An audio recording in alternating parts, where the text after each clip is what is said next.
Hey, did you know we're also on Spotify?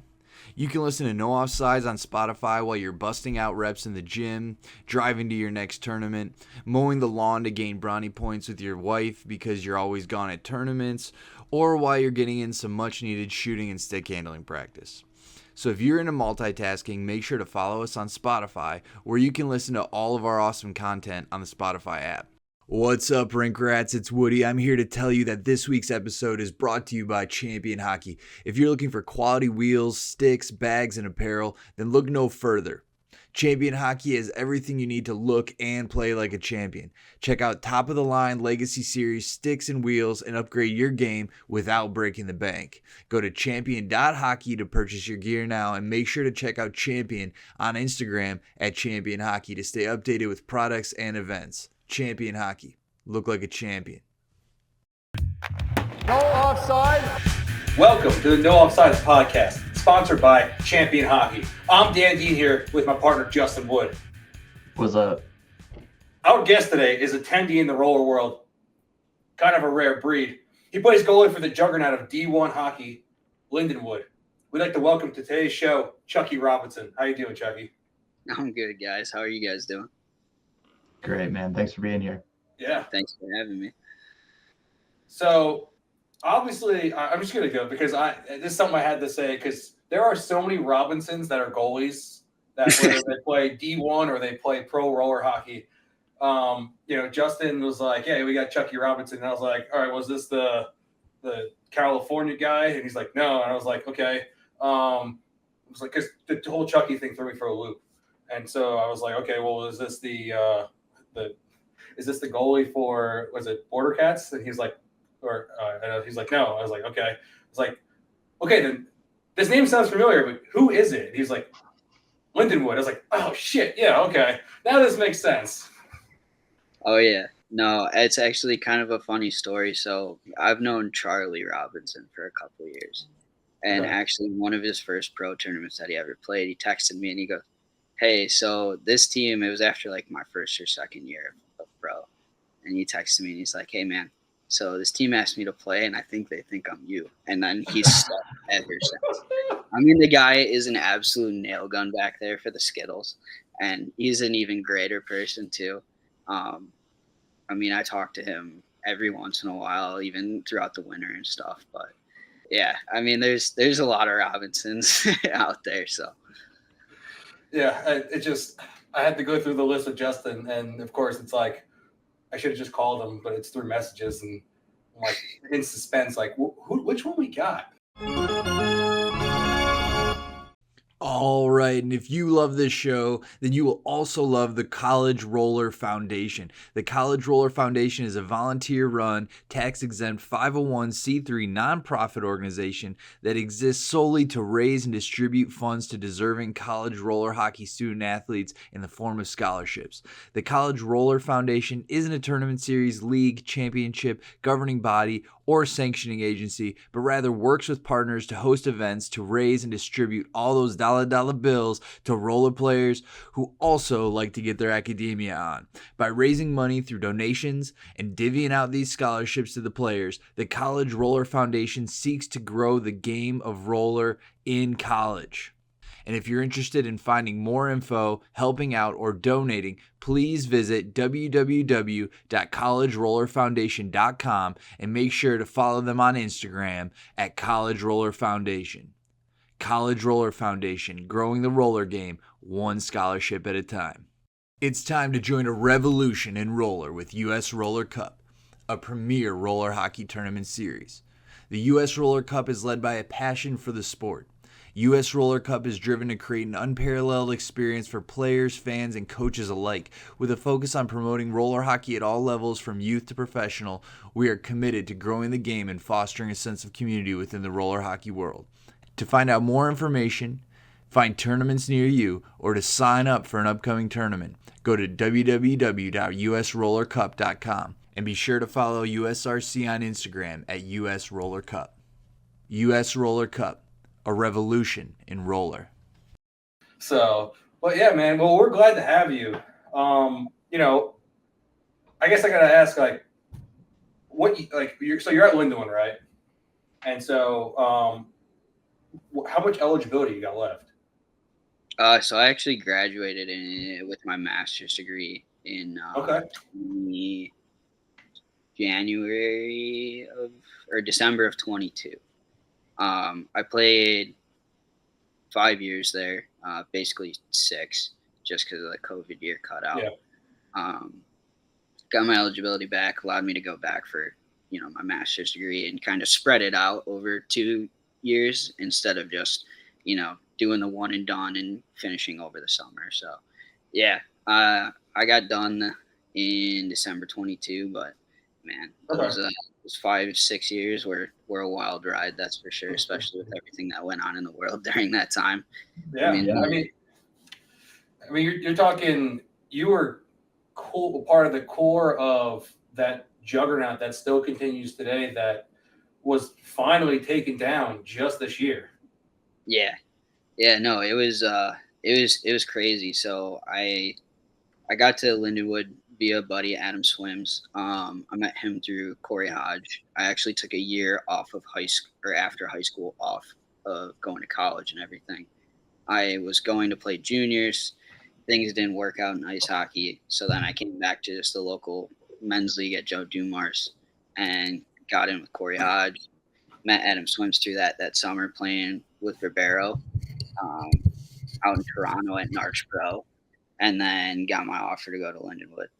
And it was crazy. I mean, we went to the finals every year I was there, played Farmingdale my first couple years. And, I mean, they're an absolute juggernaut. I mean, both DiMartino's, Kraft, Halverson, Mula, all those guys. It was such a tough game to play against them every single time. So I was glad we were able to pull out 2 championships while I was there. It was a lot of fun, but yeah, man, it was a crazy ride. Every year was always a battle between us two.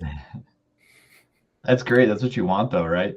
Yeah, I mean, like the last 2 years, the final game was kind of a blowout for us. But I mean, every year prior to that, it was always just an absolute battle. I mean, Farmingdale beat us good, I think once, maybe twice. But I mean, every game was an absolute crazy game. Hell yeah. And I mean, you Well, should. I want to ask you something real quick because, well, I guess I gotta do it this way. I'm here. Yeah. Where are you from? Like here. Yeah, so I live in I live in Marine City. You know where that's at. It's like 20 minutes south of Port Huron. Nice. I'm like 3 blocks off the water, so it's a cool area. I love it. But yeah, I only Michigan guys know, man, the map. Yeah. Easiest way to tell where you're from. Yeah, I always do that whenever I see anybody with a Michigan sticker or something like that. I just kind of like, Oh yeah. I mean, you got most of the population on that east side, or like this whole basically lower half's like over half the population of the state. So. Yeah, once you go up here, it gets crazy, and if you get over here, there's no one. It's desolate. But you played at Joe Dumars. Yeah. So I didn't start playing roller till I was 13 years old. So I played ice hockey, and then I was playing for, I don't know if you guys know the last name, Glover. Yep. Yeah, he was the pro goalie for the Border Cats back then. And I was playing ice hockey for his dad, and he was my goalie coach. And then Brandon Hawkins' sister was actually the 98 Border Cats goalie. She pulled her groin. So then he was like, hey, man, we have a tournament in like 2 weeks, and we need a goalie for the whole summer. Like, can you come play? I was like, I know nothing about roller hockey, but sure. So kind of just took off from there, played, most summers out at Dumars and stuff, and went to State Warriors and Narch. And then after high school, I just started playing at Dumars till it closed. And now I'm over at Fraser with most of those Dumars guys having a blast. Hell yeah. So I got to ask here, because I went on the Lindenwood website, right? And, you got some hairstyle here. I mean, where are we at here with the hair? Because at one point, the one picture they used, so we're looking at almost the 2018, 2019 haircut.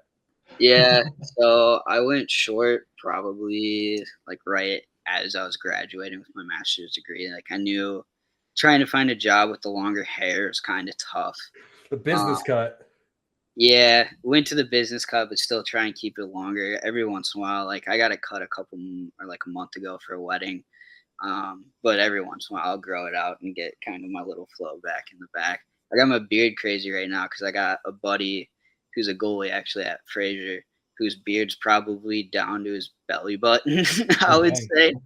And so me and one of our other buddies are going to be, the flower girls at the wedding. So we're throwing out shots. But Nice. He does the whole Renaissance Festival and everything and does the beads in his beard.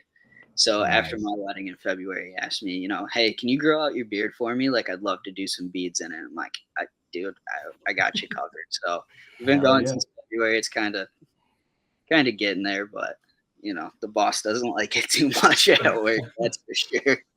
Yeah, I mean, so because in one of the pictures they use for you, it's like the rolling picture on their website is your hair is probably down your shoulders at least. Oh yeah, I think my first year at Lindenwood, my hair was down to like here. I had extremely long hair. And then I cut it all off, donated it, went short again. And then the next year I grew it out again. And then all the guys for nationals were doing blonde because it's back when all the Lindenwood guys had the tradition of going blonde. We kind of broke that the last couple of years. But I actually shaved my head into like a Joe Dirt mullet, kept the back, the full length, and then completely shaved the sides and did the short top. I mean, it was hilarious. It was a ton of fun. So, yeah, I grew up with long hair. I went to private school in high school, so I had to keep it a little bit shorter. But yeah, with the business world now, I have to keep the hair short, keep the boss happy. They don't want the deer tag? Yeah, no. It's kind of funny because I order parts at a trucking company, and the other dude I work with has a ponytail every day, and my boss absolutely hates it. It's just not a thing. So it's funny because he'll still come up to me and be like, "Hey, when you cutting your hair? When you trimming your beard?" I'm like, "You got the guy next to me with a ponytail, and you're asking me?" Like my hair's not even close. All right. So knowing goalies and their numbers, right? You were 4 years at what it looks like number 29. Yeah, so I actually wore 30 every year besides my first year. Oh, so their website's wrong then. Yeah, they screwed that up on the website and everything like that. There goes my conversation, man. Yeah, 29 was my first year because I came in January. So everyone had their numbers picked already. And I was kind of just left with, hey, it's like 29, or I think they had like maybe 1 or something like that. So I was like, I'll take 29. 30 is my number. You could probably see I wore that my last couple of years. Yeah.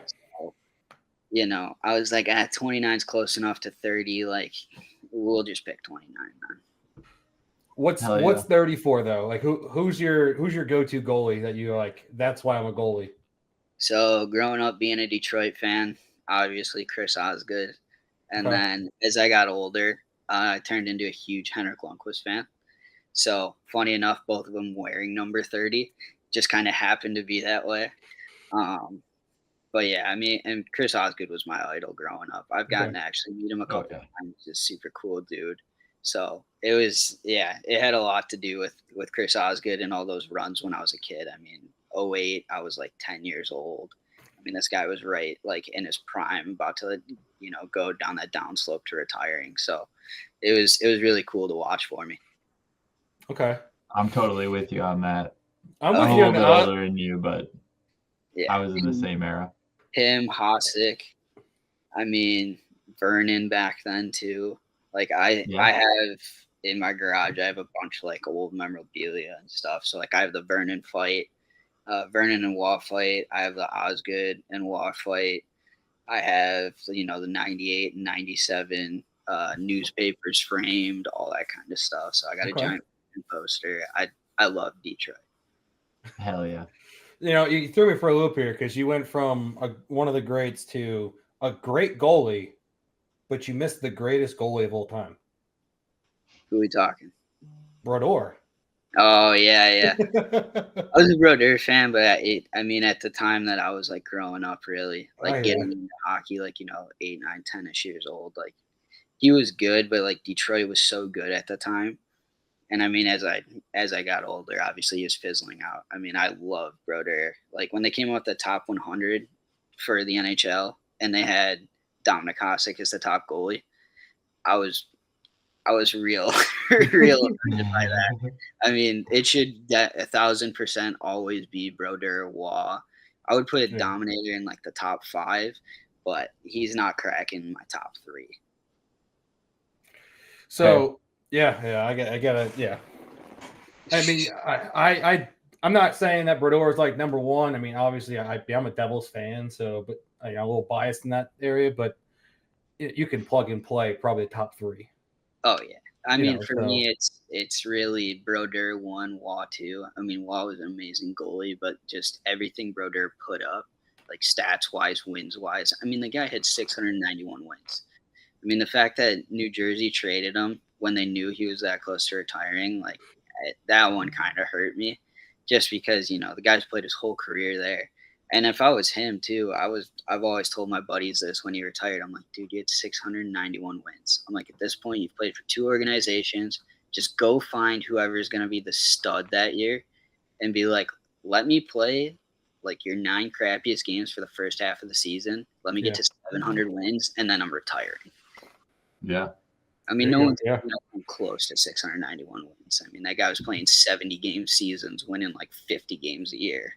Like, there's no way. No one's even playing like really 45 or 50 anymore, it seems like.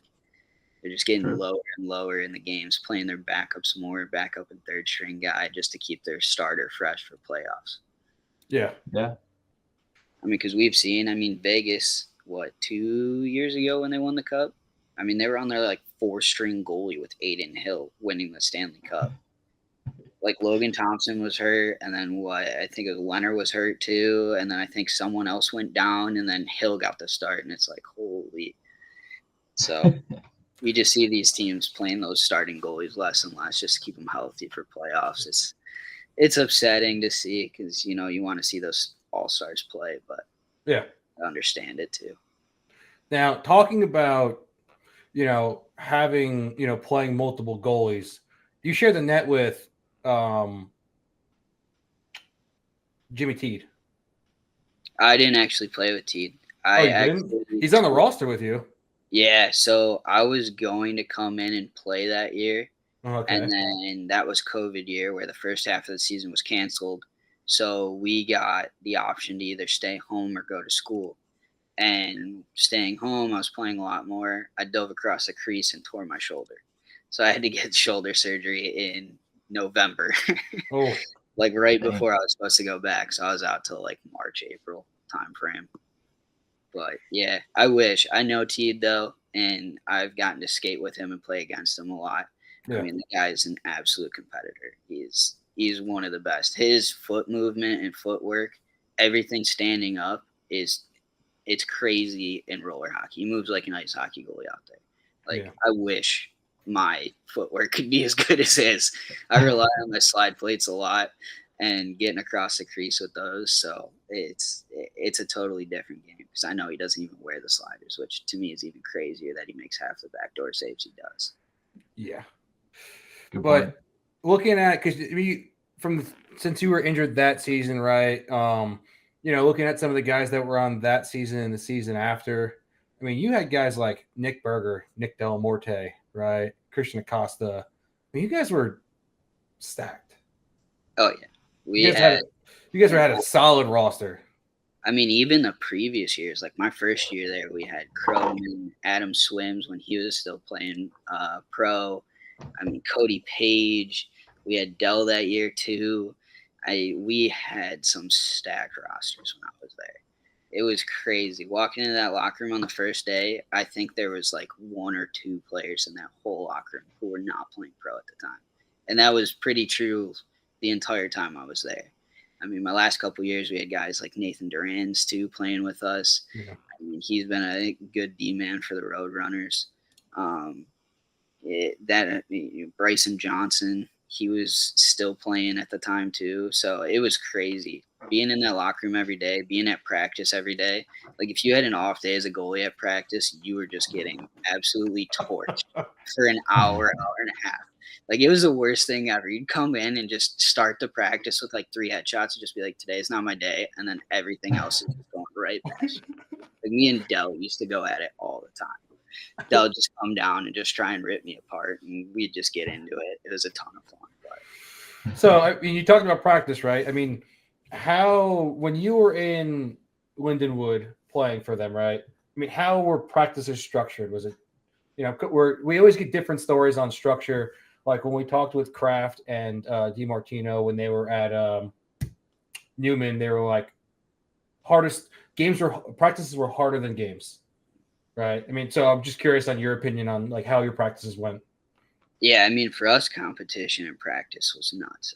We would start off, little like flow drills, things like that for like the first 15 minutes, and then we'd get into like a 45-minute to an hour scrimmage, like full 4-on-4 scrimmage. We split the team in half.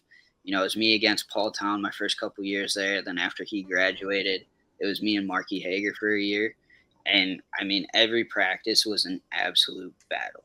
Like you did not want to lose because if you lost, you were hearing the end of it. And then, teams would get on streaks. Like you'd go on like a 5 or 6 day or 6 practice heater because we only practice 2 days a week. You go on like a 6 practice heater. It's been like 3 weeks since you won. Oh man, that whole time, everyone's just chirping each other. Like it was a blast, man. But it was some really, really good competition because, I mean, you're talking basically a whole pro roster splitting in at half, playing 4-on-4. So every once in a while, our coach would drop down to 3-on-3 too, and have us go 3-on-3 against each other and things like that. And we only usually carried like 10 guys. So you're talking 5-on-5 too. So you got one sub. And then maybe if we brought up some of, the gold kids or whatever, the AA guys, you might have 12. So then you're 6-on-6. But it was nuts. We had some real good competitions. A couple times guys would get heated, get in fights and stuff. And it was fun, man. It was a good time. Yeah, they're grinding. They wanted the win. I mean, that's why you guys were so good, right? Yeah, I mean, we treated every practice like it's going to be the best game we play all year.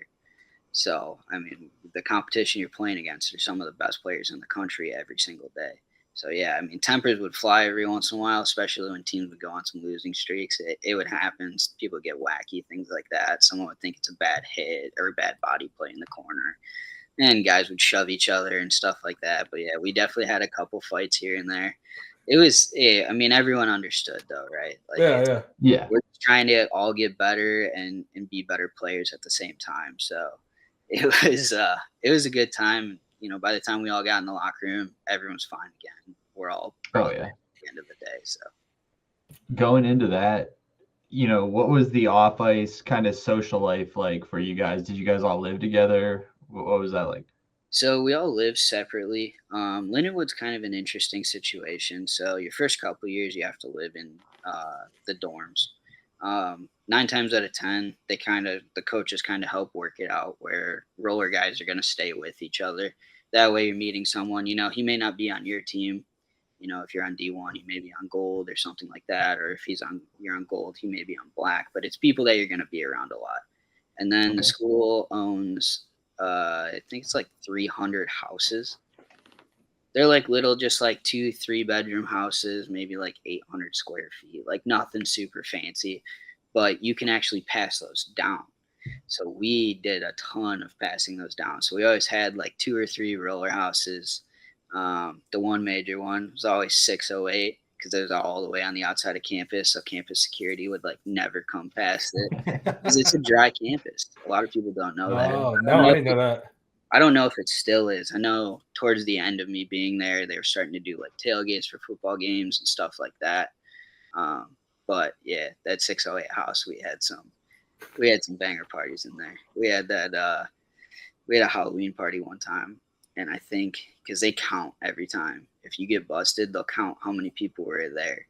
And I think that Halloween party we had like an 800 square foot house with a basement. I think it was like 250 or 300 people. Like it was just nuts. You couldn't move upstairs. I remember it got so bad.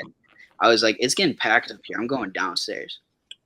I'm like moving by people, kind of like squishing through and stuff. I get to the basement, just look to the right, whole basement's full. I'm like, yep, going right back upstairs. I'm like, I'm not making it through this pile ever.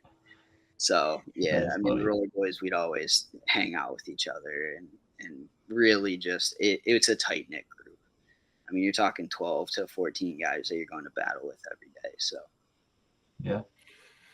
Now, going back to kind of the practices, right? And you're saying like going on heaters, and if you're on a losing streak, I mean, how were teams picked? Was it by lines? What did they just draft them before the season? Did the team stay the same the entire season, or? So Ronnie B would really just pick guys. So it was not like this is going to be a guy you play with. He tried to make the teams as even as possible, skill wise, like offense, defensively, and they never stayed the same the whole season. Okay. So usually we would split them up beginning of the year. So really, beginning of the school year till like Christmas time. And then in January, when we came back from winter break, he'd have like new teams made. But there were a couple times where it was a bit unfair and teams would go on like an 8 or 10 practice heater. And he'd be like, all right, we got to switch something up. And he'd change up the teams randomly one day before practice. He'd never let us know beforehand either, which was absolutely so much fun because you just show up and you just have a different colored jersey in your stall. So it was cool. It was a lot of fun. Yeah, I mean, it was no matter what team you were on. I mean, it's crazy talent out there. Oh yeah. I'm still curious. I kind of want to know who fought. Played with Cody Page. He I'm pretty sure he was involved in maybe one or two. He tended to get a little mad when he got whacked sometimes, or someone thought it was a dirty board play that he made. I mean, he was a culprit a couple times, I'm sure. There were some other ones too. I can't exactly remember who, but I remember Cody getting into it. Okay. I mean, he always played that big body game though for such a small guy. There was one time we were playing Bethel and this kid came down the boards and he just lined him up and just open ice lit him up. Like just an open ice hit, full on penalty, like not even close to being a clean play. But that was our rivalry with Bethel before.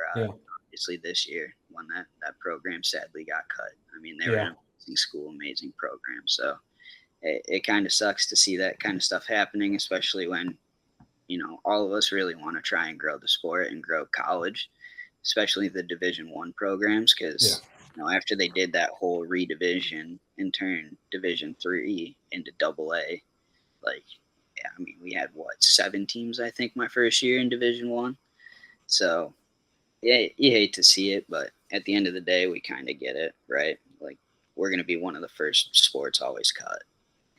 Yeah, it's kind of that thing where it's like, we know roller hockey exists, but when you look at it, the big sports in colleges that are in almost every college, and roller hockey is not one of them. And if it is, it's a club sport ran by, whoever the captain is of the team that got permission to use the school's name, right? So, yeah, it's unfortunate. But, yeah, I mean, you look at it and you go, I am a little surprised by Bethel cutting the program because they had a facility. Yeah, no, they own a rink. Yeah, we went there once with Lindenwood, maybe twice. But yeah, I mean, it was really surprising. So I've known their coach. I actually almost went to Bethel instead of Lindenwood. They actually contacted me first about going to Bethel. And I've known that coach for a long time. I go out to that Farm Tough College Prospect Camp every year. I run the goalies out there. Sadly, I had to miss this year, but fully plan on being back there next year. And me and him always room together. Like, he's such a great guy. So once I saw that the program was killed, I texted him. I'm like, what happened? He's like, the football team went so far over budget. They're killing the roller hockey program. I'm like, so because football doesn't want to respect a budget, you guys get cut. That's awesome. Justin, do we talk about who reached out to us? very upset with I mean, I had to talk about Bethel on my notes, so I'm excited that we're talking about it. Let's just say someone from the university told us to stop saying that it was football's fault. Oh no, 1,000%. I mean, I've talked to so many people there, and I've heard like every time. That's all I've heard is football went so far over budget. We can't afford to keep roller hockey around. It's like, well, at the end of the day, I understand you have to cut something. Yeah. But you're also talking about a team that won a Division III or AA national championship not too long ago. Like, what's your football team done for you lately? Have they won a national championship? Have they done anything? Or are there other club sports that have been, so terrible and haven't done anything for your school name, where it would make more sense to cut them than the roller hockey pro? Yeah, and I'm gonna say it. I can't keep a secret, Justin. I don't care. It was interesting because it was actually the head football coach that reached out to us after we so Bronson Roller reported it, and then so I was like, Justin, I'm gonna dig more into this. So I dug more into it, and people reached out to us, and I was like, oh, okay. So we found out how much they spent, right? And then after we started reporting it on our social media, somehow it kicked back to the football coach, and the football coach DM'd us and was like, hey, it's not the football program's fault that programs are getting cut. And we were just like, you spent like $20,000 over budget. Oh yeah, I mean it's full on. I mean, I'm sure there's more sports involved, but I'm sure that one's probably the biggest expense. Because let's be honest, I mean, football teams are what, like 30 guys or something like that. Yeah. Guys. I mean, if you got to cart those guys all across the country all the time, like it's gonna be expensive. And I get it, it may just be like, hey, this is the way expenses worked out for our season. Like, it's not really our fault. We had to travel more than we usually do, or we had to do this or do that. New equipment, maybe something's, got messed up. They had to buy new training tables, or like there's so many factors that could go into overspending, obviously. But it's at the end of the day, they're probably the biggest offenders of it all. Yeah. Yeah. Well, and the way I look at it too is I'm like, if there's one sport out of college that's going to be allowed to overspend, it's going to be the football program. Yeah, they're going to bring in the most money no matter what. So at the end of the day, it makes sense that, if they overspend, it's not like they're going to get as much flack as if the roller hockey team overspent by 20 grand, right? Yeah. So it's tough, but at the end of the day, the writing's on the wall. We all know. Yeah. But, still talk about college roller. I mean, today it has grown tremendously, especially when you look at kind of the D3 division, right? I think the D3 division has between 20 and 30 teams. Yeah, it's something like that. I mean, Division 2 and Division 3, they're growing a lot. I mean, you see a couple teams drop, but I feel like every time you see like a team drop, like 2 new teams pop up. And yeah, it may not be Division 1, but it's Division 2, Division 3. I mean, Division 4 AA, like more teams are getting, more AA teams. It's really good to see that, some of these Division 2 and Division 3 teams are able to get enough kids where it's like, hey, now we have to start a AA team. Yeah. Or they're starting new programs in Division 2 or Division 3, and then a couple years down the road, they have to start a AA team because they have so many guys. Like, it's just good to see. And like, even I watched this year, all the national events and stuff, and I still follow college roller hockey, and like, I didn't even know Yeshiva University, or I'm sorry if I pronounced it wrong, or if they're not Yeshiva University, but it's like, I saw they won, and I was like, I didn't even know they had a roller hockey team, or like how the team is. And then I saw some posts and stuff, and the team's only like, what, I think they said like 3 or 4 years old, and they won a national championship. Like, that's so cool and so good for the sport. Like, just to have other teams coming through and winning things, like, it's really the big reason why the NCRHA won't let Lindenwood have like a Division 2 team too, because like our gold team could go and play Division 2 for sure. I mean, if anything, we could really play Division 1. Yeah. What they don't want is like a university like ours where we can field a ton of teams and get a ton of talent in to then go run the gamut, say win Division 1, 2, 3, and Double A. Right? Yeah. We want to have different names all around. So Yeah, I mean it makes sense. But yeah, like you said, I mean you look at teams that are like you said, they drop, and then you're like, oh, I didn't even know. I don't know, like because we know that we have a club team trying to form at our local university, Western Carolina University, and they've been trying to form for the past like year or two. The issue they run into, which I'm sure a lot of other schools run into as well, is where do they practice? Can they even field the team? Do they have a full roster? Right. And it's like, what division do you go in? yeah, that's like the hard thing. Like my one buddy that I grew up playing, like 14U, 16U hockey with, he ended up going to University of Michigan, and they didn't have a roller team. So he went to the school and was like, "Hey, can I start one?" And they gave him like a decent budget every year, but the whole budget went to buying kids who have never played roller hockey before equipment and Yeah. like playing like division. I want to say it was Division 3 at the time.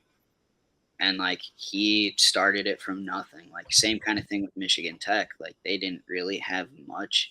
Like their goalie had never played hockey before in his life, and then he's out there playing goalie and stuff. But I mean, every time you saw these kids, they were having an absolute blast. And that's what I think the most important part is. Like, yeah, it for some of those higher end players who are going to these universities, like it sucks a little bit, right? Because you're like, man, I want to play with like good players and stuff. But when you have some truly good people who want to just be around the sport and have fun, I feel like that's when those teams really thrive. Yeah. Yeah. Like that's when you make something that becomes successful, because you have all these guys who've never played before. Like they get all together, they're all part of something, and then a couple years down the road, like, oh hey, now we have like these good guys because they were just coming here for school, and then they saw we had roller hockey, and then now you got your Division 2 or your Division 3 team, and now you have a Double A team for all those guys to still play. Yeah. Yeah, I mean, I'm looking at it right now, the team list. There were 6 teams in D1, 14 teams in D2, or no, is that D2? And then Jesus, the list goes on. Yeah, I don't even know how many that's it. It's like 20 to 30. And just teams like LA Tech. Yeah, Didn't even know, right? they've even played at a team. Yeah, there's just certain teams here where I'm like, okay, I've seen score lines and stuff like that, so I've seen that they are a team. But yeah, I mean, then you even have the Double A division, which has like 11 teams, and you get these. It's cool to see like big universities like Ohio, right, and Boston University, Michigan State, all these teams coming in, UMass, right, that are now joining NCRHA and having a roller team and making it something a part of their college campus. Yeah, 'cause, like in my eyes, I don't see how it hurts. Like really, how does it hurt your school to have? Because like I've heard some stories of some guys trying to start teams at like big universities like that, and the university's like, you're not using our name. Like there's no way. Like I almost went to Grand Valley before Lindenwood because I had an assistant coach on one of my roller hockey teams who ran the Grand Valley team. Well, Okay. their actual logo that they used for the Grand Valley roller hockey and every club sport was different than the logo they use for other NCAA teams. It's like, why though? Like, what's the difference? Like, why should there be a separate logo for your club teams compared to all your NCAA teams? Like, Yeah, so it's people weird. club team, and like if you looked at them, like you wouldn't know the difference. But at the end of the day, it's like, why have that? Like, what are you worried about? Like, it's just another sports team. Yeah. Yeah, exactly. Like, you should treat them the same way that you treat all your NCAA teams. I'm not saying like you got to dump that much money in, but like still give them the availability to like, when it comes time to ask for money and stuff, like, you're not looking at your roller hockey team different than you're looking at one of your other club sport teams, right? Like if you have a club, let's say club football team, like they should all be treated equally and treated fairly. Oh yeah, Agreed. and so what I want to see, and I hope this reaches all these college roller teams. Like you got teams that are just in NCAA D1 football, basketball, whatever, right? That are rivals. These teams need to start using social media and putting together videos of like that rivalry match when they play each other in roller hockey and seeing if they can hype that up and then just kind of blast it out on social media and be like, this is what you're missing. Like you can watch a football game and yeah, the rivalry is going to be there and you can watch it on TV or ESPN Plus. But like if your school can field and has roller hockey players, look at what it can look like, right? And because you look at Colorado State, Colorado, like that I'm like that would be a sick matchup of like rivalry, right? Michigan State for us. Yeah. Here. Like that's like the biggest football game of the year. Like there's Mm-hmm.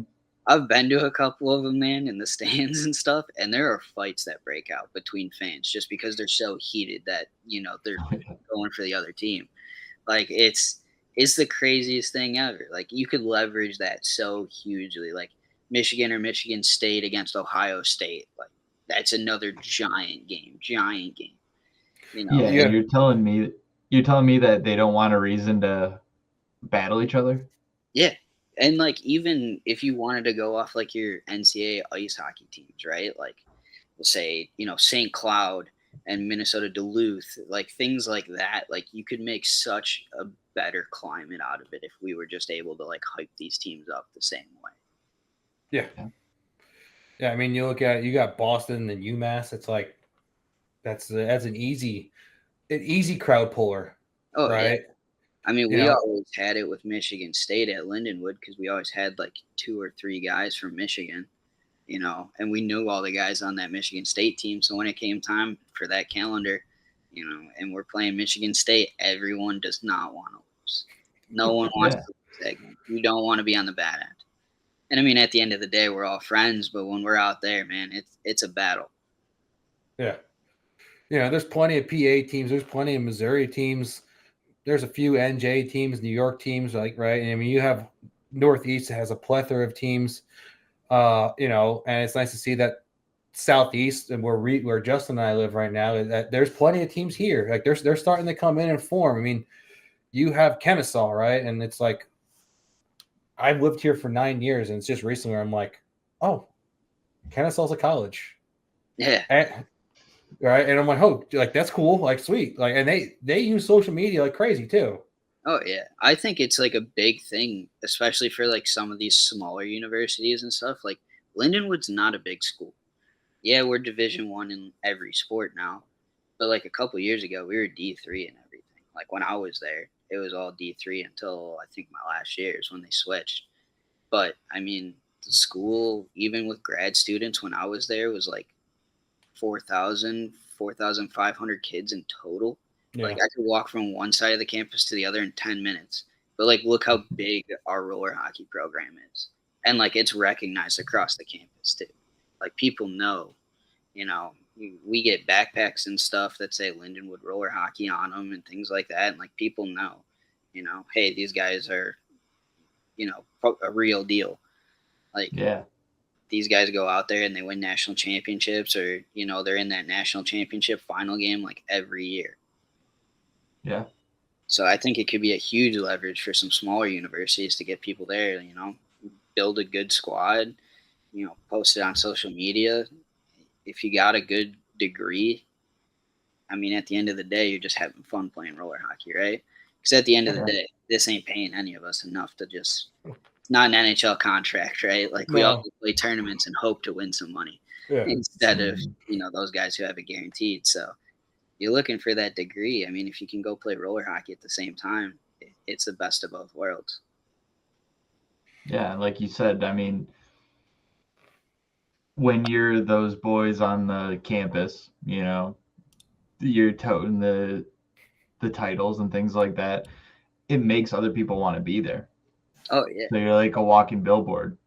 Yeah, big thing for us, too, is we always had, like, a little bit of a rivalry with the ice hockey guys when they were club.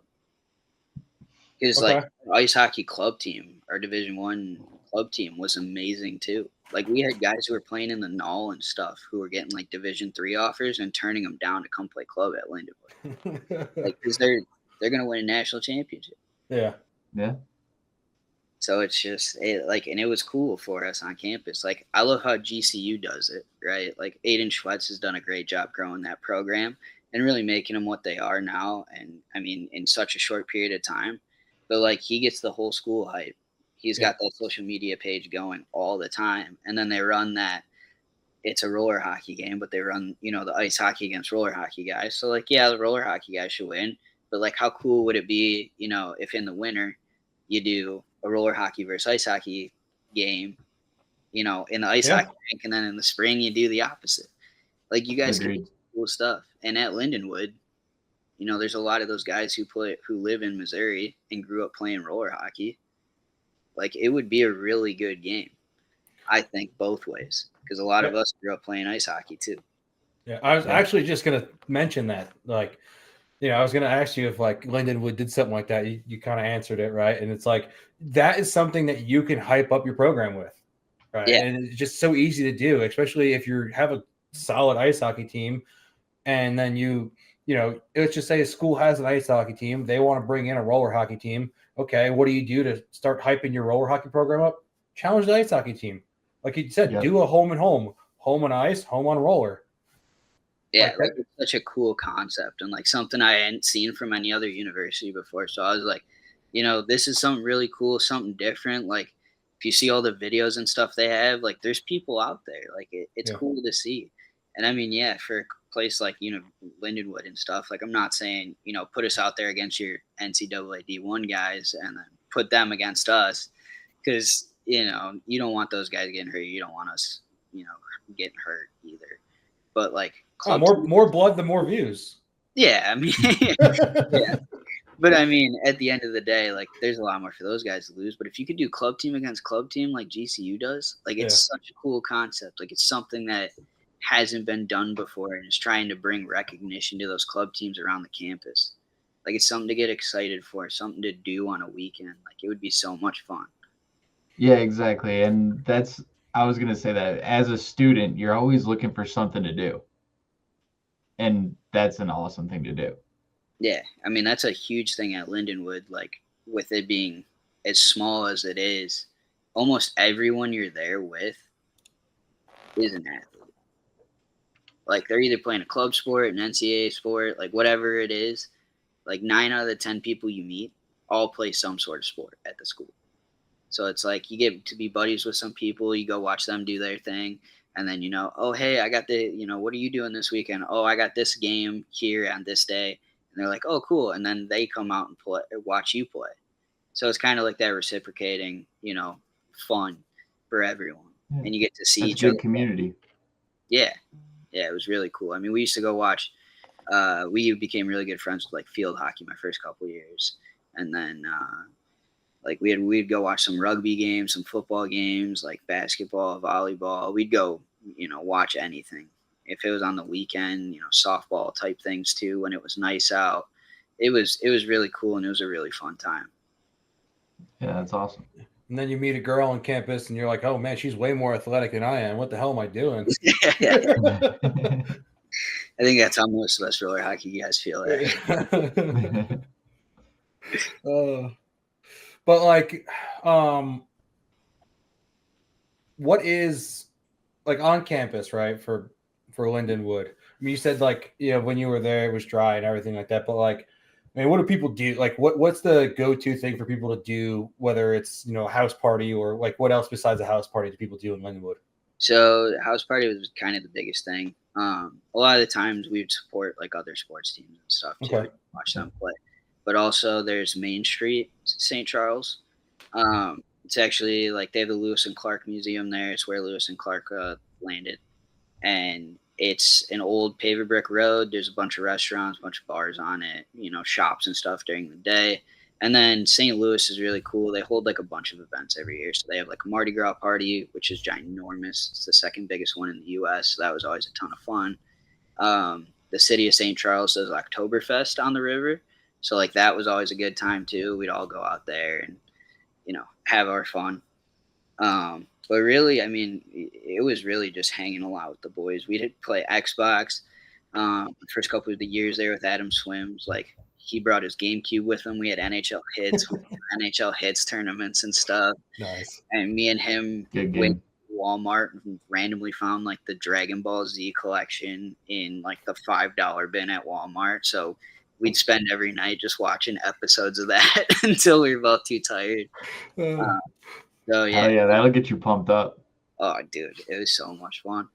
I mean, it's just we were a really close-knit team, close-knit group of guys. So we just spent a lot of time around each other, even if we weren't doing anything. You know, we could just be sitting there watching an NHL game, you know, order pizza or something, but we're always going to be together. It's awesome. Now, I got some stuff for him. Where do you? Yeah, where are go you for trying it. to go, Dan? no, I'll save mine. You go. I'll keep cooking. I want to take him back to Michigan Okay, go for it. because I know you played in the Legends draft, right? Yep. I You want to played. talk about your experience? I played in that. Actually, my first year playing in that was, I believe, 2018. And that's when it was still in Buffalo. And there was only like 8 teams. So I have a couple good buddies out here, Nick Spolinski, Kyle Schultz, David Prinzler, when Ryan Perry used to live out here. And we took 2 full cars of guys all the way across Canada out to Buffalo. We all stayed at Jess Hackett's house and played in that too. So we got to really see it before it grew to what it is now. But it's an amazing tournament. I mean, George puts it on every year. It's world class. I mean, you get 4 guys and a goalie, and then you got to draft the rest of your team. So it's like the most fun event ever. It's like the best warm-up tournament for the summer because you never know who you're going to get, right? How the draft goes, I mean, you pick a number out of a hat, and that's your draft spot. So you could literally get 1 through 6, 1 through 8, you know, however many teams there are that year. And you could be like, all right, we're going to get like these 4 guys. Like, we know we're going to get that first or second pick. Like, we got these guys on lock. And then all of a sudden you're like, pick 5, and all 4 guys you wanted just went first 4. You're like, where do we go from here? Yeah. So it's always a ton of fun every year. This year I got to play with Kai Janvarias, Sean Sidlowski, Matt Reno. Like, they're a good group of guys, bunch of Michigan guys. Last year I played with Tyler Spezia and Adam Ernie, so that was a lot of fun too. Oh, I've nice. known Spezia for a long time. And then before that I was playing with like Corey Hodge and some of those guys, some of our Michigan guys too. But it's always a good time because, you know, we always try and convince our Michigan guys, like, hey, don't go out there for the draft skate. Like, there's 2 or 3 teams, like, don't go out there for the draft skate. Like, maybe someone will miss your name on the roster sheet and we can pick you up real quick. So there's always a little scheming. Guys are trying to pay guys off, you know, pay each other off, try and be like, hey, this is my buddy. Don't take my buddy. I'll give you like $10 or I'll buy you a beer or something up at the bar. And so it's always a blast. There's always some sort of scheming going on, and you never really know who's gonna win at the end of the day. Like, those draft picks, I mean, they make a world of a difference if you're not smart with it. And, you know, you got 2 D and 2 forwards out of your 4 captains, and then somehow you draft 3 more forwards. It's like, all right, now who's going back on D? So it's always a cool experience just to see how everyone turns out. And like always, those first 2 games of that tournament are just really a feel out process of every team. So it's like it could go either way. Like, you could have a fully stacked team with, like, you know, we'll say Hodge, Ross, Barry, Aaron Schwartz, and then you could have like Redmond and net. But if those other 3 like really aren't, you know, gelling well with each other, gelling well with the rest of the guys, it's like, all right, well, this game might go either way now. So Yeah. it's so much fun. It's such a great event. Like, it's really an amazing warm-up tournament for the summer too, just because, you know, you don't have Black Ice and all their guys coming. You don't have, you know, Palma and their whole team together. Like, it gets everyone to kind of mix it up and do something different. Yeah. And I have to say that George does a fantastic job with getting jerseys and themes and everything like that. And it's like one of a kind jerseys.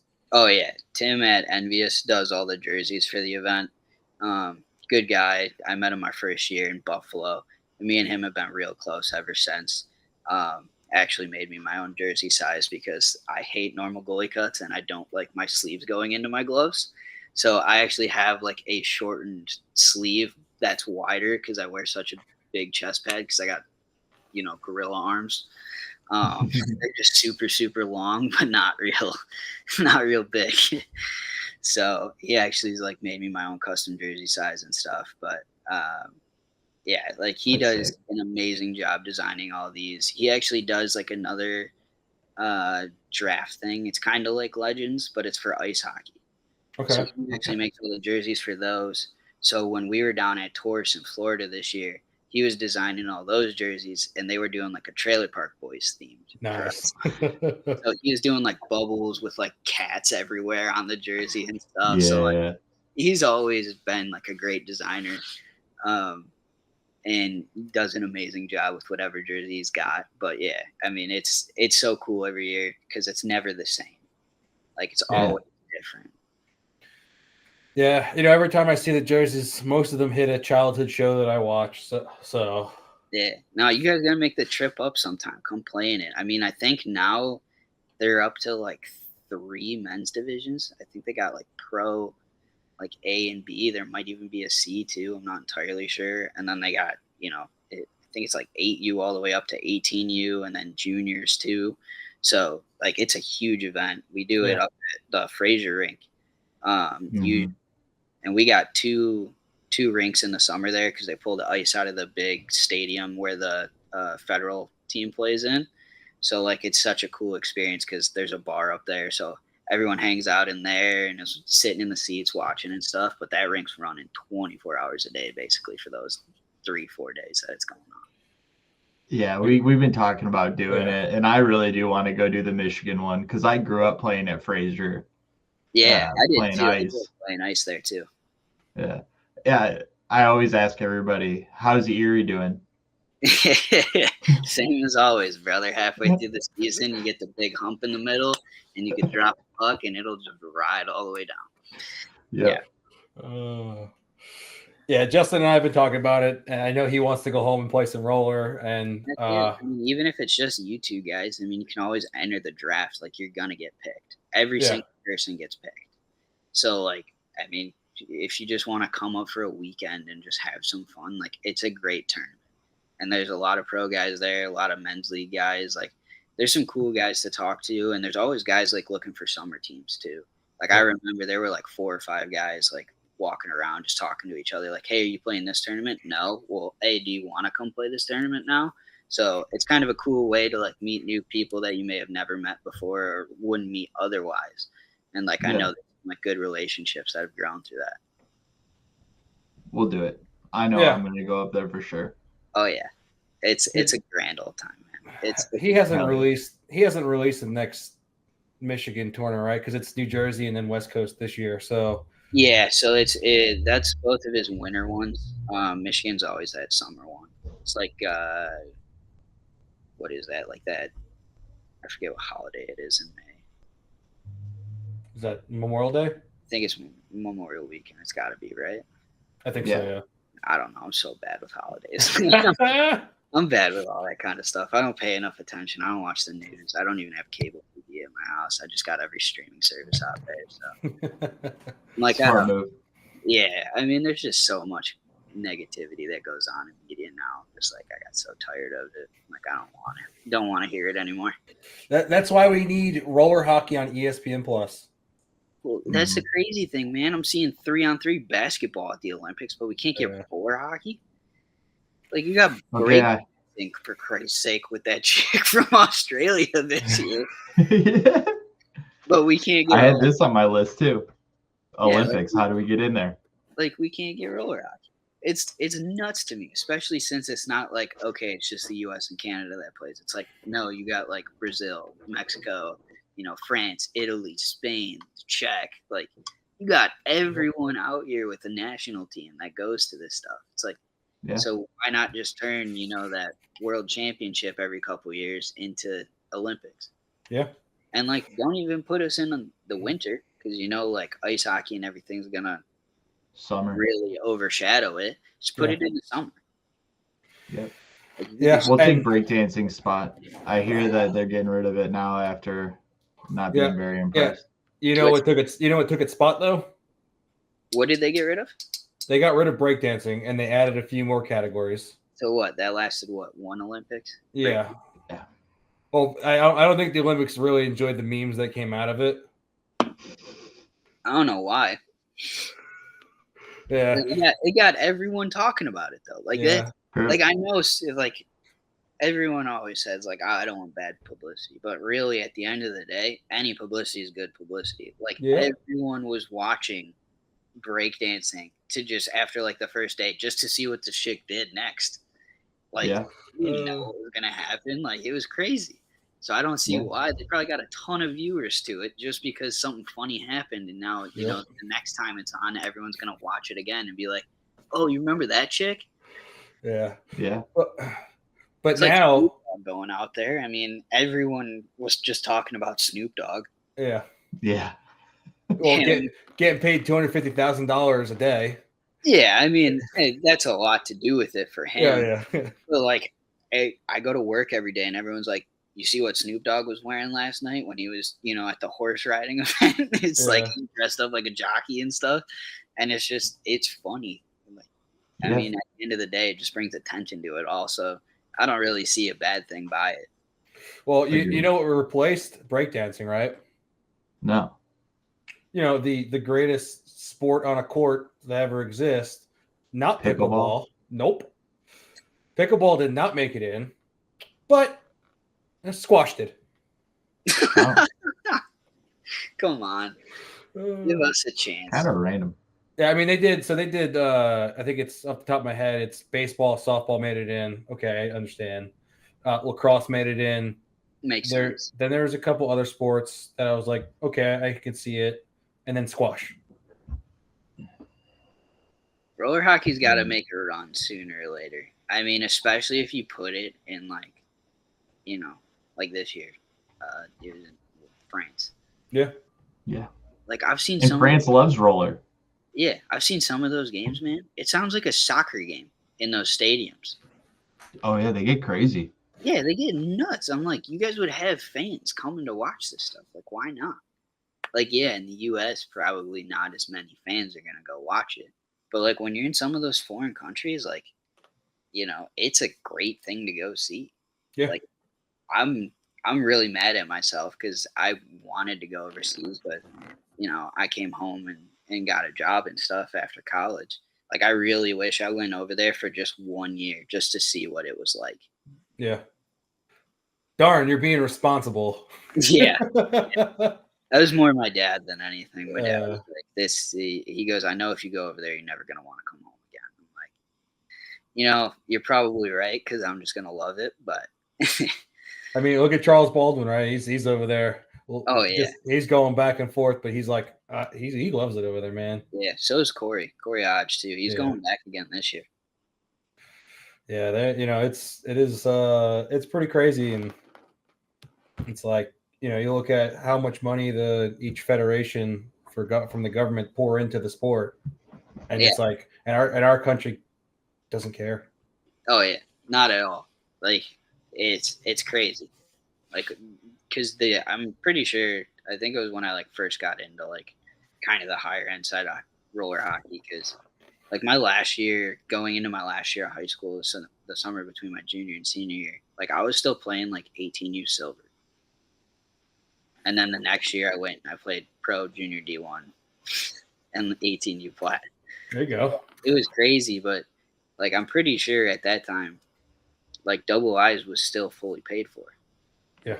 And then now there's like no funding and all these guys got to pay their own way to go every year. Like Which is still crazy because you look at the turnout, right? Yeah. You look at the turnout just for Masters and Legends, and it's like, look at all the countries that go. Oh, it's nuts. Like there's still guys in Michigan that go every year for Masters, like Jamie Smith, Lalonde. There's a goalie who goes too, and I mean, like they have a blast every year, and they've always gone. Like they went with Maddie when he was still alive. And I know he went like every year too. And like they always would come back with just the biggest smiles on their face. So like win or lose, like we had a good time, going over there, traveling, like meeting Yeah. new people and stuff. And like it's crazy how big those tournaments are, yet there's no funding on our end from it. Yeah. If you had to try to like pick what the reason is that roller doesn't get more respect, what do you think it is? Or what's holding it back? So I think the reason it really doesn't get enough respect is like all of the years of these old school coaches just saying like roller hockey hurts you as an ice hockey player. And I think that's where a lot of that disrespect started, and where that whole like roller hockey's dumb, it's not real hockey kind of cultivated from. Because like I still had a lot of buddies like growing up. They're like, "You play roller hockey in the summer?" I'm like, "Yeah, why not?" I'm like, for me as a goalie, like it just makes my pushes stronger. Yeah. Right? You have to push off so much harder to get across the crease in the same amount of time that you do in ice hockey. So like I always thought it was a good thing, because even when like I didn't have slide plates until after high school, but like moving side to side and stuff, like I had to be so much better that it helped my ice hockey game. And then you see guys like, Dylan Larkin, DeBrincat, Bedard, like all these kids who are absolute studs and have hands and can get through anything.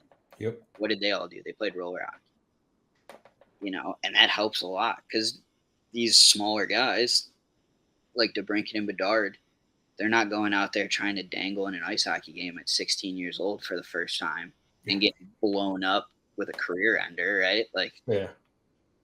They're practicing some of their stuff in roller hockey and things. And then, okay, I can do this. I know I can get around this guy. Now I just got to watch out for the hit in ice hockey. So, like, it's really just kind of that old school mentality. Like, I know there's still some old school coaches in Michigan that still hate roller hockey. And it's just like, why though? Yeah. Really, it's about skill development. Like, you have to be fast. You have to be crafty to get around defenders. And really, ice hockey's kind of moving that way too. Like, it's getting less and less physical. You got less guys like Cronwall or what was it, Scott Stevens Yep. on New Jersey, who used to just blow people up. Like, you have a lot less of that now, and you have a lot more skill. And then okay, the D's like, well, I can't step up, because if I step up now, I'm getting absolutely turned around.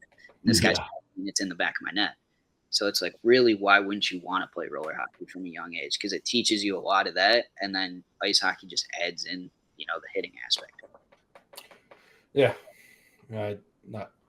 We say this a lot, Justin. So you're just kind of. He said it very well. Yeah. Yeah. I get it too, because it's really hard around here to get kids to play in the summer and stuff. Like, we only have our youth program at Fraser in the summer, just because it's with ice hockey and everything. It's so hard to pull kids for that winter league. Like, it's without Dumars. Yeah, like it's impossible to field 4 teams for like 10U in the winter. Like, it should never be like that. Mm-hmm. But it's just a lot of that. It's ice hockey only. It's and roller hockey is bad for you. Don't go do that. It's like, how? It makes you better on your edges. It makes your hands better. Like, you have to be so much more precise in roller hockey on your edges and with your hands, because no one's looking to blow you up. Everyone's just looking, okay, I know he's going to make a toe drag. I'm just going to poke it away as a defenseman. Yeah. And that's almost like saying that like working out or off ice training for ice players doesn't benefit them because it's not hockey. Yeah. Yeah. It's like saying, oh, you go do football workouts, not hockey workouts. That's bad for you. It's like, well, no, it's still strength training, and it's still explosive strength training. It's just heavier weights, because these guys are trying to build their bodies up as much as they can. It's like, it's not exactly a bad thing for you. Like, you're still building muscles. You're still building explosiveness. Yeah. It's just, it's a different way of going about it. So. And it's kind of, you saying that without having the rink space to field teams in the winter, we talk about it with our buddy Jake Kapitsky from USRC, that you just see rinks, inline rinks, just disappearing. Oh, yeah. Just shutting down. And I mean, that's playing a pretty huge role in killing roller in a lot of ways.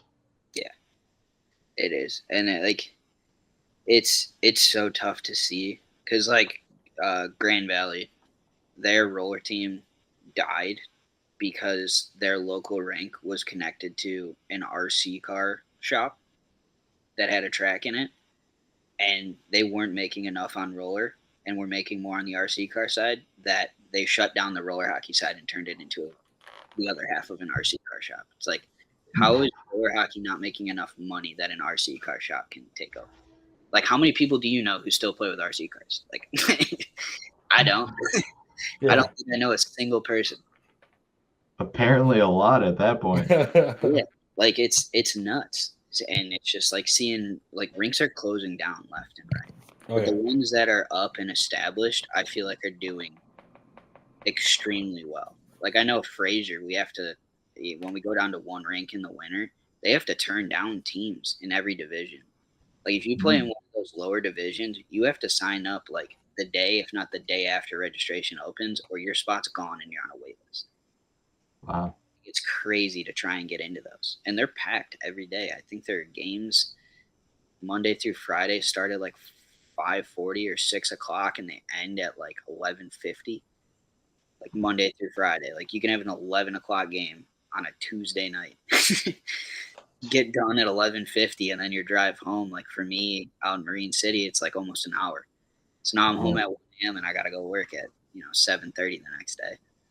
And you're not going to bed right away. You're all hyped up, adrenaline going. Like it's impossible. So you're not even going to bed till 2. Like for me, I got to wake up at 6, leave my house at 6:30, like running off 4 hours of sleep after a game. Like it's You're it's over here crazy. getting told to cut your hair when Buddy's got a fucking ponytail. Yeah. They should just melt down Erie and turn that into a permanent roller. Yes. It sucks for ice anyway. The problem is it's a full sand bottom. That's why it sucks so bad halfway through the year, because they pack it down, and then halfway through the year with the ZAM going over the edges and everything so many times, it just shifts and moves itself. So we actually can't take that one over. It would be impossible. Because, that would be best case scenario because it does suck. Like halfway through the season, you get that rink. Because I remember growing up there, they'd be like, all right, guys, practice on Erie. And we'd just be like, can we not? It's just not. Like we used to play in Old Michigan, and that roof leaked really bad.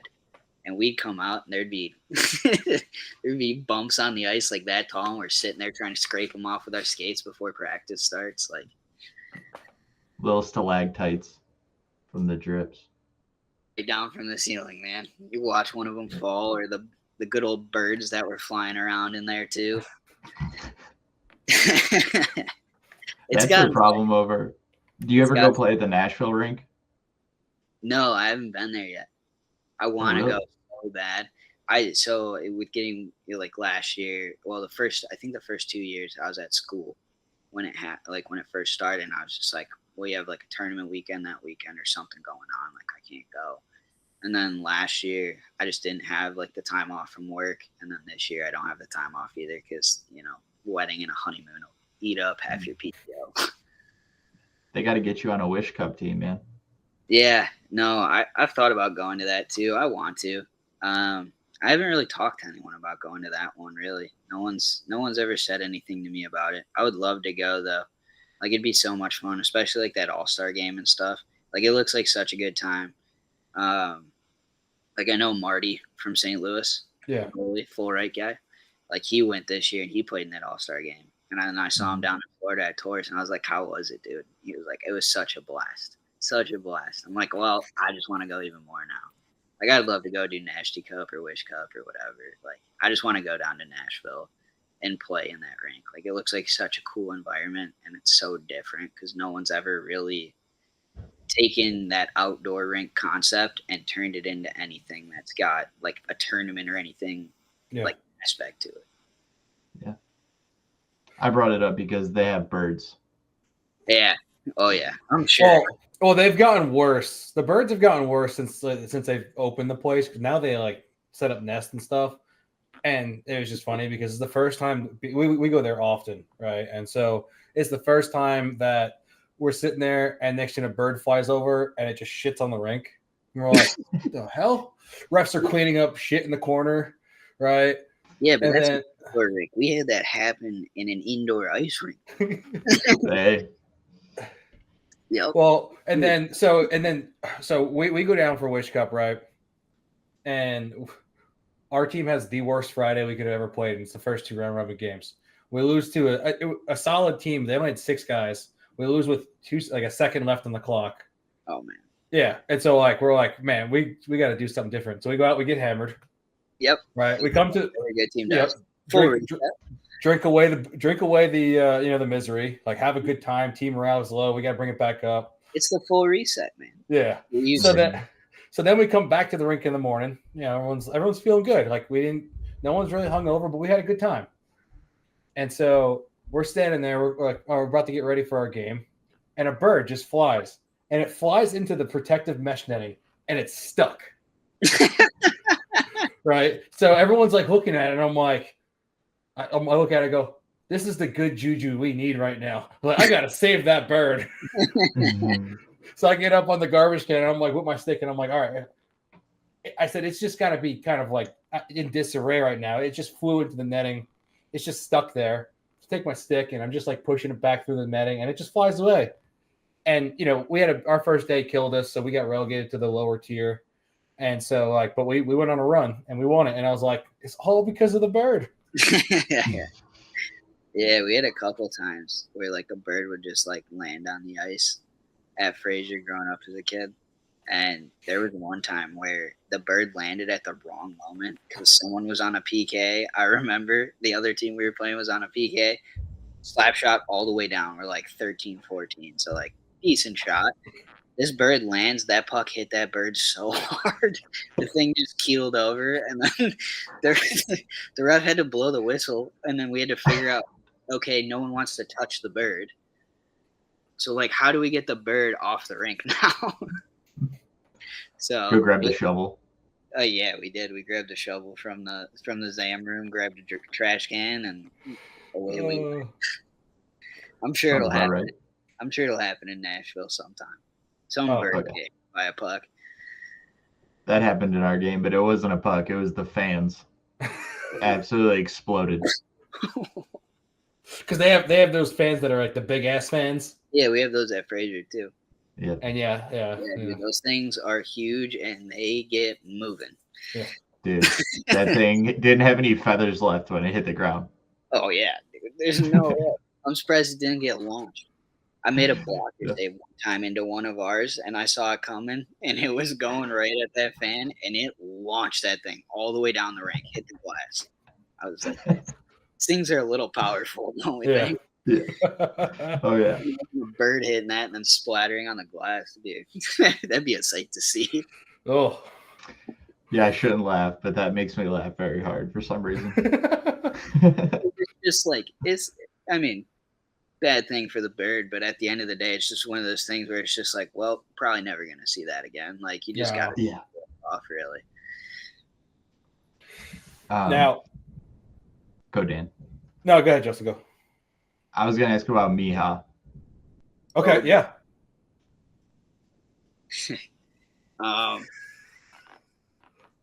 Yeah. Played in Miha the last couple of years. It's a really good time. It's a lot of fun. It's a good way to just play and keep up with some of your buddies and stuff. We've had some issues in the past, just kind of being told guys can't play. We had one happen this year before the first game of Nationals. We had a guy who was playing with us the whole season, subbed down with some of his buddies to have some fun. And then we get to the national event. He doesn't play with his buddies, so he's not playing 2 divisions. And then he gets out there for our first game, and they tell him he can't play now. And now he's already missed, his team's round robin games. So now he can't even play the next day. So now he can't play. Oh. It's a good time. It's good competition. It's a lot of our buddies who all put together teams. Jess Hackett's got his team with his Buffalo boys. Kata's got his team. with all of his Cincinnati guys. We got 2 to 3 Detroit teams every year who are all really competitive. Griff has his Chicago team. There's usually 2 Chicago teams, so like it's really good competition. But yeah, we've just had some issues with a couple things here and there, and it's kind of put a bad taste in a lot of our mouths. Okay. That sucks. Yeah, it sucks, but at the end of the day, I mean, that league's going to keep growing. Yeah. Like they're Yeah. getting more and more of those, tier 2, tier 3, tier 4, and then this year they started tier 5. Yeah. Like all that stuff's going to continue to grow. We tried to convince them to make tier 2, tier 1 again last year, and they were just kind of worried that, calling it tier 1 was going to scare too many teams away. So they just kept it tier 2, but, the top half of the teams were all, half pro guys. And then those bottom half teams were, just kind of throw together buddy teams who didn't have some pro guys on them, and some of the scores got ugly. So we're like, well, why didn't you just take like the top 7 or top 8 teams that we knew were going to be really good out of those 16, made it tier 1, and then just the rest stayed tier 2, and then everyone's fine. Yeah. Instead, now you got tier 2A and tier 2B. And like you have that for every division, but at the end of the day, tier 2A is just tier 1. Yeah. Well, and those games are what, 3 periods? Yeah, 3 periods. I want to say 15 or 17 minutes. Okay. Pretty Yeah, long yeah. game. Stop clock too. Yeah. Well, and that's what There's some long games, man. I went up to Nasher's rink for his inaugural tournament. Oh, you did? Yeah. It was good. I mean, the place is nice. It's every person's dream that plays hockey, especially if you play roller hockey. You're like, yeah, I can get a warehouse and I can plop a rink in there. Yeah. And it's not like a full size 200 by 85 or whatever it is, or 190. It's a little smaller. It's maybe around like 170 ish, maybe by. You still get the full glass on the one end of it. Yeah. Which is I hate that more than anything as a goalie. For watching the puck go around? Well, the puck bounces different off glass than it does boards. so. Boards It are was so much more dead if you're on that end for 2 periods out of a 3-period game. Like I'm thinking more tournament aspect, right? yeah. Like where you're trying to, let's say there's $5,000 online. The puck bounces so much further off glass. If you're stuck down there for 2 or 3 periods, all it takes is like 2 bad bounces, and then all of a sudden, your team just lost, and it's not really anyone's fault besides, the glass. Yeah. I mean, it's cool for spectators, right? You kind of there is the aspect that you look at it like playing wise, it is different from the other half, right? Yeah. And so it wraps fine. The issue it is a more dead boards than the other side of the boards, right? And so you have to play that differently. Exactly. But I mean, overall, that rink is sweet, man. He styled his games like Miha, right? Okay. And so it was 3-15s. Yeah. And got to play against Berzalinkas, who played out, didn't play goalie. Yeah, that's awesome. So yeah, it was pretty cool. But yeah, no, I mean, I recommend if anyone wants to go there, if he has a tournament, go to it just to experience it. It's sweet. Columbus is a pretty sweet little city. Yeah. I have no complaints for my trip. No, that's awesome. Yeah, I just saw that in his design and stuff. Like I heard about it really early because obviously he was talking to some other rink owners and stuff in Michigan, and I heard some things, and they're like, "Oh yeah, he's doing full length glass." I'm like, "Oh, like Chicago, like the one, I think it's a little south of Chicago, but that rink where the whole side is glass." I'm like, "That's cool," because that doesn't really have an effect on the game. Yeah, like yes, it makes passing a little different, but it's you're not getting that crazy bounce behind you when a dude's got an NHL shot. Like say Hawkins went there and hits the glass like that. He's going to try and make it hit my back 9 times out of 10 off the glass on purpose. Yeah. He's going to try to break the glass. Yeah, probably. When I was younger, when I was playing for Summit for Glover, he had just won nationals with their 94 team. and he would come skate with us every once in a while because he went and played for Little Caesars after that. And there was one practice, he was just shooting on me, and then he took a slap shot. I moved my head out of the way. It went right behind my shoulder, hit the glass in a corner, and just shattered a pane of glass. And I was like, yeah, we're done. I'm not sitting here any longer while you rip slap shots in my head. And this is when he was like 17, maybe 18. Like, and he still just had that absolute cannon of a shot. Guy's still got he's blessed with that. Ever. Like, it's got to be the hardest shot I've ever felt. Imagine if it was your face. You wouldn't even be here right now. Yeah, he's hit me in the head a couple times. Pretty good. But, yeah, I mean, it's crazy. It's cool to see, though. Like, it's good to have another rink popping up and stuff, too. So it's nice to see. I know probably a lot of it is propped up by, like, his YouTube channel and things like that. But, like, at least it's someone doing something, trying to think out the box.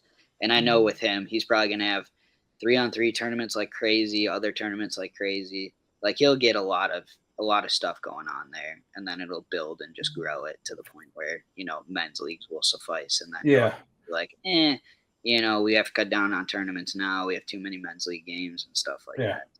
Well, and it's crazy because Wish Cup now is doing a qualifier tournament there. I didn't know that. Really? Yeah. That's crazy. For pro or for everybody? As far as I know, it's just they came out not too long ago and said they're having a qualifying tournament. They changed their logo, and then they were like, you know, like new me for the year, and then they're like, yeah, we're having a tournament at Heatwave Arena for a qualifier. And I always said, like, they could easily do that. They're that popular. Oh yeah, there's so many teams. Yeah. Well, and like Wish Cup's such a cool concept too. Yeah.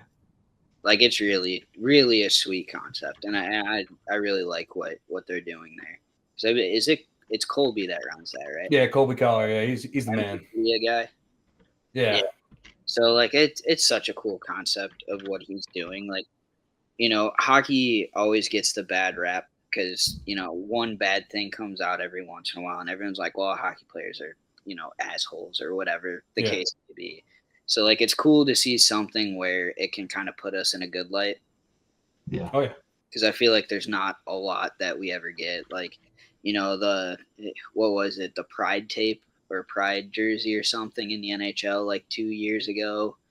Like, one player wouldn't do it or something because it was against his religion, and everyone's just like, well, no, you're homophobic and all this kind of stuff. And it's like, well, that's not – he told you the reason why. Like, why do we have to make the guy out to be the bad guy, right? So it's cool to see that kind of stuff. I always enjoy seeing that kind of thing where, you know, it can help someone else out and really make a difference in their life. Sure. Yeah, I mean, it's definitely a great like fundraiser for Middle Tennessee Make-A-Wish program. And so it's definitely something that if people haven't experienced it, to experience it at least once. You know, every year is something new. Every year it's a spectacle, especially if you're able to make it for the pro weekend and the all-star game and everything like that. But besides that, I mean, like, you get these guys that are pros that play in multiple divisions throughout the entire week, and they just live, like, Chavo lives for it. And you get to talk with Chavo for an entire week. You just hang out with him at the booth and you just bullshit with him, and he's all for it. Yeah, no, it's such a cool event. Like, I've gotten to talk to Chavo a couple of times playing pro throughout the years, and like, he's such a cool, like, down to earth guy. So, like, it doesn't surprise me at all that, you know, he's 100% on board with that and trying to grow it and stuff. Like, I think even this year during pro, I think I saw him with the helmet that they had, like that matte black helmet. Mm-hmm. Or he was wearing that for Black Ice this summer. Yeah. Tours when I played. Now, you want to see sick helmets? Yeah, you want to see sick helmets. Those were sick, and I didn't think they were going to be able to top it. They did an ice tournament. They did double-sided for ice. Those are sick. Oh, really? Nice. Yeah. I'll definitely have to look that up after this. I want to see those. That'd be such a cool thing. I'm looking at this I just Heatwave Arena thing they're doing. It looks like it's going to be April 2025, and it's Senior A, Senior AA, and then Youth, which is awesome because, I mean, youth is how we grow the game. So Oh, yeah. it's pretty awesome. Yeah, I know. I love helping out the youth like however I can. You know, I've gotten the ability to work with some kids when I have my free time, and you know, the rink has the availability to do it here, and like it's just so cool to be able to give these kids something to look up to, because like at the end of the day, like I grew up an ice hockey kid, so I always looked up to NHL guys. I never really had that, you know, whole looking up to thing, like looking up to a roller hockey player. But when I was in St. Louis, I spent a lot of time at Veta 70. It used to be the old like Matheson Square Garden, Mm-hmm. and so I worked with like that young Gremlins team, and a lot Okay. of years because the dude who runs that rink runs that whole Gremlins program. So I'd come out on Saturdays, you know, go run practice for those kids and stuff, and it was always so much fun just to see the smile on their face and things when you'd show up. And now even still, like I went down to Torch this year for pro, and I saw the one kid's dad, and he was like, dude, my son was just asking about you. Like, we got to take a picture together and stuff. And, you know, I see those kids everywhere. And every time they're like, hey, Chucky, what's going on, man? And, like, it's just such a cool feeling to be able to give those kids something to look up to. I mean, I feel like a lot of us pro guys all kind of feel the same way. Like, those kids who aren't looking for the NHL, the kids that just play roller, like, those are the kids that, you know, we're so excited to be role models for. Yeah. Now I got one final question for you. And you kind of started talking about it a little bit, but like I'm going to kind of bridge off of your kind of youth talk, right? Is give us why kids today should play roller, and or you can pick one or both of them, play roller, or why should kids play goalie? Ooh, man, that's a tough one. We'll go with both of them. All Okay. right, we'll start. So, like, kids playing roller, I think it's really good for them. And something that I really loved was even for like an ice hockey kid growing up, like roller was such less stressful. I felt like at tournaments, like you're still going out there to win and stuff, but you're playing with all your really close buddies. And at the end of the day, it's just you're going out there to have a good time. Like if you don't, you know, score a goal or whatever, like you don't have 30 parents yelling at you, right?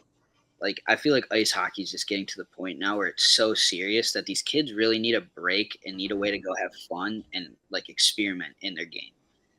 Because you know you miss that Michigan in ice hockey, well you're getting benched. You miss that Michigan in roller, all right, dude, like don't try it again, but like go out there again, right? So it's just something that I think it's so much more fun because there's not so much stress associated with it that makes it so enjoyable. And like at the end of the day, I am 5'7" as a goalie. Like that's a tough scenario to be in for ice hockey, where the average height of a goalie in the NHL is like 6'2" or 6'3" right now. Like these guys are almost a foot taller than I am. So when ice hockey didn't work out for me, like roller hockey gave me something that nothing else could. Like ice hockey always looked down on me because I was short. Where roller hockey was like, you're a good goalie. Like, yeah, dude, come play with us. By the way, you should think Linda would give you an extra inch. Yeah, they gave me 5'8". Yeah.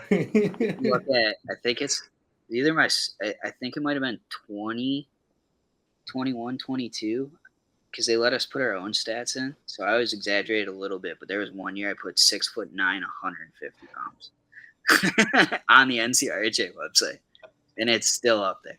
It's like I want to say it's like it might be 18, 19 or like 19, 20. I was like, as a basketball player. Oh yeah, it was hilarious because I'm like, I've been in the league a couple years. Like this will give everyone a good chuckle, like all my buddies and stuff. So that's awesome. Yeah, it was always good to have a little fun with it. Like we always all messed around. Like some people's like hometowns and stuff, they'd put something funny for. You find some random city somewhere, and you're just like, I'm just gonna put from here because no one's gonna know where it is. But everyone knows from New York, so like, what's the difference? But while piggybacking off the young kids thing, and then me being a short goalie, why kids should play goalie? The equipment's the best. You have the most customability out of anyone. That was honestly the only reason I wanted to play goalie when I was a kid. I didn't start till I was 9, but I was obsessed with the equipment. Like just seeing everything and like, you had all these custom masks back then, like Broder with his like the double logo on top, like iconic. Like Patrick Waugh, all of his Montreal and Colorado masks are iconic. Like J.S. Jaguar had some of the best masks out there. Like it was always so cool to see. So like when I first started playing goalie, my dad's like, all right, I'm gonna buy you the cheap stuff. Like we'll see if you really like it, want to stick with it. And like there was a 0% chance I was changing over. So he bought me an Eddie mask at the time, and I actually still have it in the basement at my parents' house. Sweet. And it was a full Cobra. So the whole mask was painted. Full mask. Sorry, it's my computer, so her mom's calling her. The whole mask was painted as a Cobra though, and it faded into like a brick wall. So like it was cool. I was like 10 years old with like this custom mask. I'm like, this is so sick. And then from there, it just kind of went. Like I did like matte black with like a gold cage a couple times for another team I played for. I had in high school, we were the U of D Jesuit Cubs. So like I had the whole Cub around my face with like some logos and stuff in it. I had pads that made a paw print when you put them together. Like it was just so cool to be able to like customize and do all that stuff. And like now, Bauer with all that digital print, like you can do some crazy stuff. Like I saw this pair of pads on Sideline Swap the other day, and it's a pair of Bauers that look like the old Reactor 4s. Okay. From like way back when, but they're like cartoon drawn. Huh. And I'm like, that's the coolest thing ever. Like they're like no sharp lines. Like everything's a little like funky on it. Like they're not perfectly straight. It kind of looks like the old school pads where like the toes would tilt in and everything. Yeah. I'm like, that's so sick. Like you can come up with anything you want. Like my dream set right now is to do a full Chucky set. So do like the pants as the pads, do like the gloves, have like, the end of the shirt on the gloves, do like a custom mask that looks like his face, get the jersey, the pant shells, the whole 9 yards. So like that's the next thing I want to do. And it's just cool. That'd be sick. So much customability with it and things like that. So like I loved the equipment as a kid, and that was my main reason for playing goalie. And I'll tell any kid, the equipment's the coolest, and everyone's gonna love you. Everyone's gonna hate you. But when you're loved, man, is it the best feeling. All right. Hell yeah. Especially being a kid goalie, man, you see some of these championships, like kid will score a game-winning goal and 8U, 10U. All these kids get off the bench and just go trample their goalie. Mm-hmm. Right? Like it's the position to be in, man. It's so cool, so much fun. I love it. I love it. I love the answer. Yeah. I think you just recruited a bunch of goalies with that. Yeah. I try to recruit as many as possible, man. We're a dying breed, especially in roller hockey. Like it's so hard to find a kid that wants to play goalie. Like I know so many young kids who play goalie in ice hockey, and then they're like, well, I play player in roller.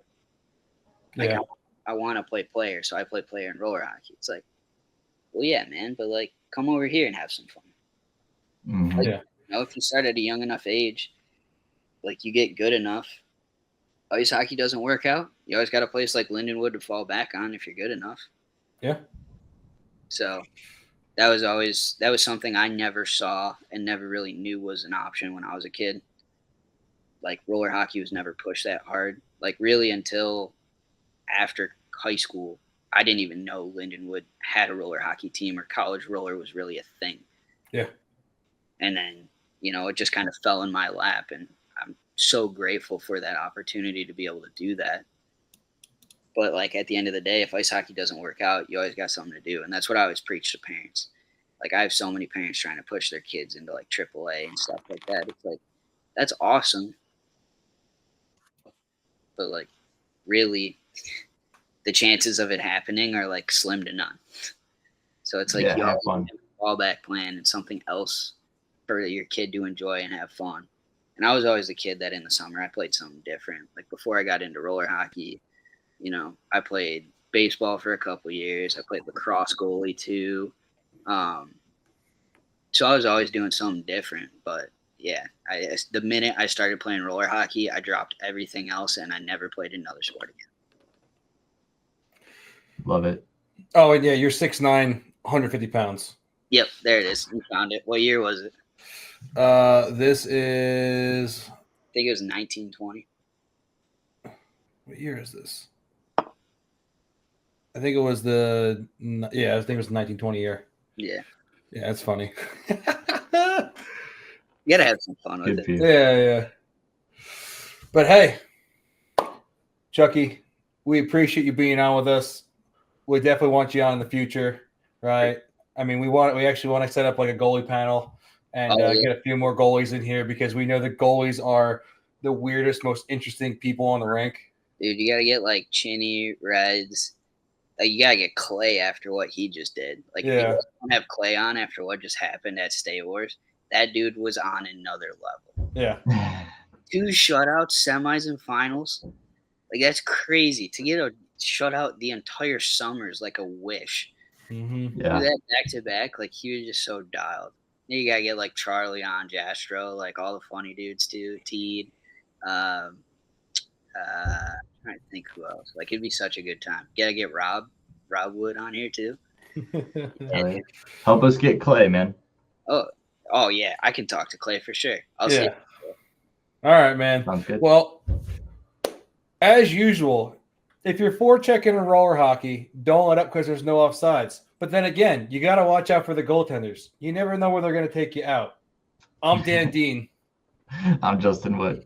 Chucky, man, appreciate you. Thanks for joining us. Thank you guys for having me. I appreciate it. Thanks, man. See you later. Later. See you guys. No offside.